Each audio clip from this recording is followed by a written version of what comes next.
Alangkah Lucunya Negeri Ini. Alangkah Lucunya Negeri Ini merupakan sebuah film karya Deddy Mizwar.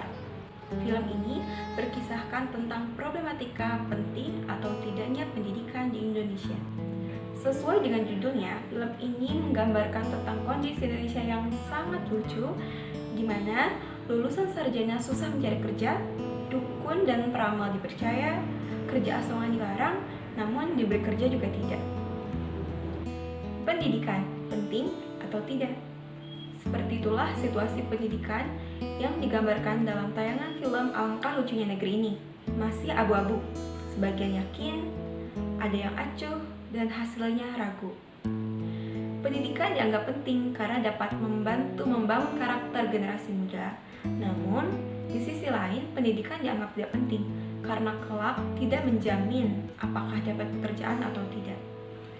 Muluk sebagai karakter utama dari film Alangkah Lucunya Negeri Ini merupakan seorang lulusan sarjana manajemen. Namun, berbulan-bulan ia kesulitan mencari pekerjaan.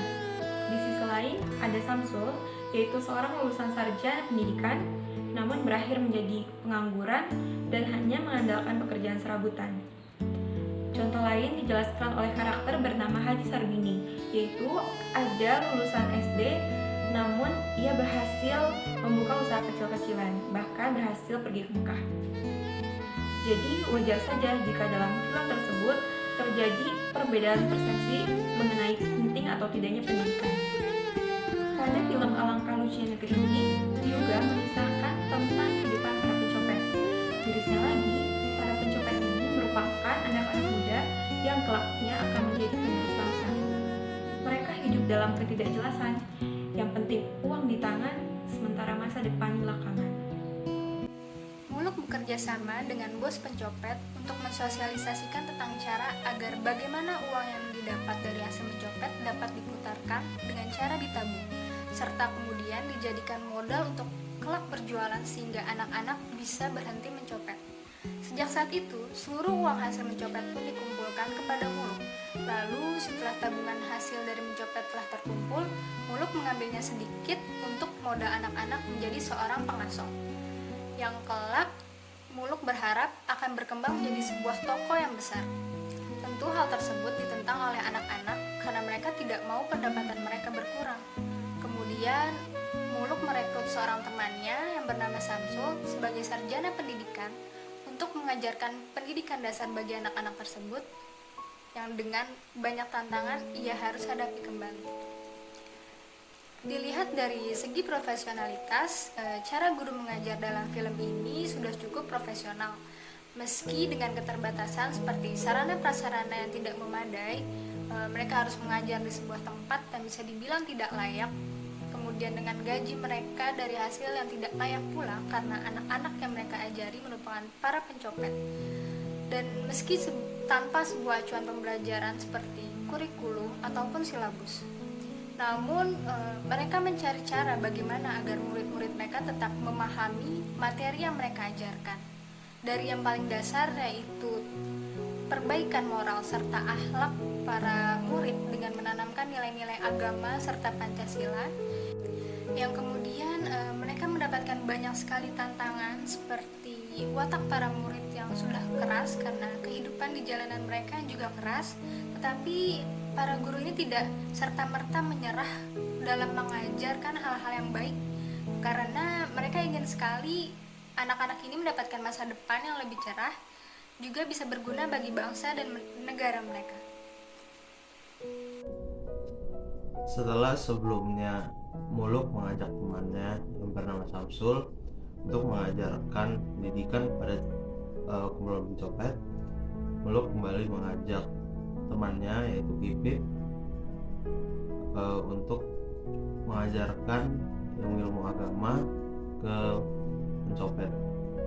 Dan setelah mereka melakukan beberapa pertemuan, Samsul dan Pipit berhasil mengajarkan kepada anak-anak pencopet ilmu-ilmu yang sebelumnya mereka tidak ketahui.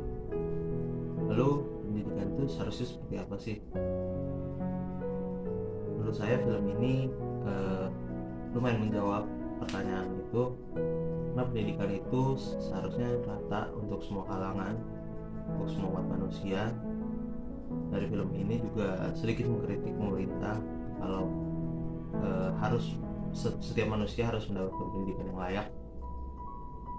Kalau secara teknisnya pendidikan itu adalah hubungan antara pendidik dan peserta didik. Kalau kita lihat di film ini, kedua belah pihak ini harus sama-sama saling mengerti. Pengajar harus mengerti sifat dari setiap peserta didiknya, lalu peserta didiknya pun juga harus mengerti pengajar dan menghargai si pendidik atau pengajar, sehingga kualitas atau suasana dalam pembelajaran dapat berjalan dengan baik dan nyaman. Akhirnya ayah Pipit dan Makbul yaitu Haji Rahmat dan juga Pak Muluk mengetahui bahwa anaknya tidak bekerja di kantor yang besar tetapi bekerja dengan para pencopet. Karena orang tua tersebut menganggap bahwa uang hasil kerja Muluk dan Pipit berasal dari uang haram. Akhirnya Pipit, Muluk, dan Samsul menghentikan program mereka. Anak-anak pencopet tergugah atas usaha Muluk selama ini, dan sebagian dari mereka ada yang menjadi pengasong dan sebagian dari mereka ada yang tetap menjadi pencopet.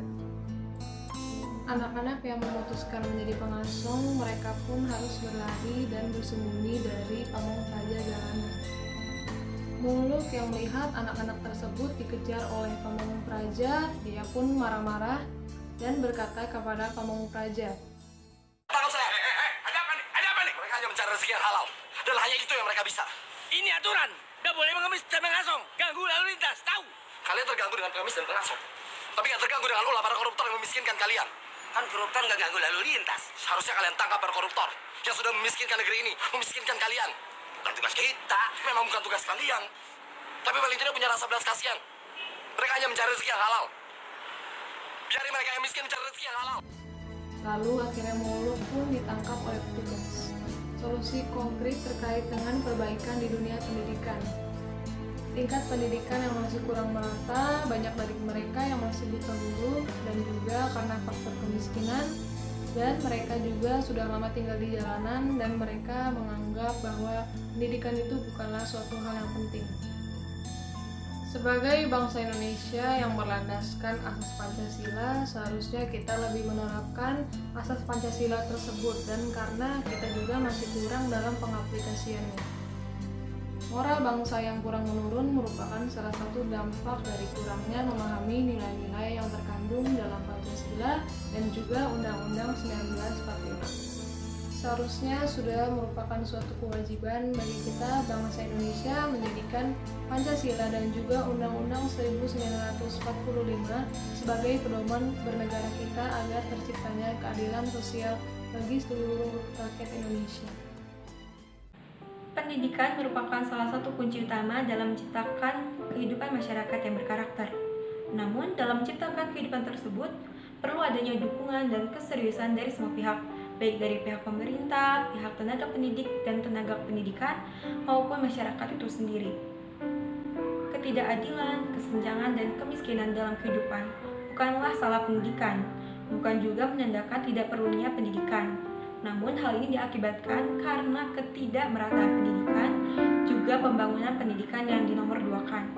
Padahal, pendidikan merupakan hal penting, menjadi kunci utama untuk membangun karakter generasi bangsa, di mana kejayaan dan kemakmuran bangsa kelak kita akan bergantung padanya.